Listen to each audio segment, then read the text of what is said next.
குழந்தை அழும்போது அமைதியாக சமாளிப்பது எப்படி? சில நேரங்களில் பெற்றோராக இருப்பது மனதளவில் மிகவும் சோர்வாக இருக்கும்.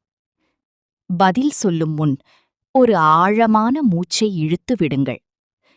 பெற்றோர் அமைதியாக பேசும்போது குழந்தைகளும் விரைவாக அமைதியாகிறார்கள். சில நேரங்களில் குழந்தைகள் சோர்வு, பசி, பயம் அல்லது உணர்ச்சி அதிகரிப்பால் அழுவார்கள். அன்பும் ஆறுதலும் குழந்தைக்கு பாதுகாப்பான உணர்வை தரும். ஒரு அமைதியான பெற்றோர் அமைதியான குழந்தையை உருவாக்குகிறார். சிறிய பொறுமை கூட குழந்தையின் மனதில் பாதுகாப்பை உருவாக்கும். குழந்தை அழும்போது அமைதியாக சமாளிப்பது எப்படி? சில நேரங்களில் பெற்றோராக இருப்பது மனதளவில் மிகவும் சோர்வாக இருக்கும். பதில் சொல்லும் முன் ஒரு ஆழமான மூச்சை இழுத்து விடுங்கள். பெற்றோர் அமைதியாக பேசும்போது குழந்தைகளும் விரைவாக அமைதியாகிறார்கள்.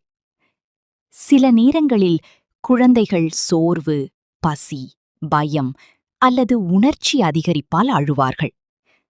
அன்பும் ஆறுதலும் குழந்தைக்கு பாதுகாப்பான உணர்வை தரும்.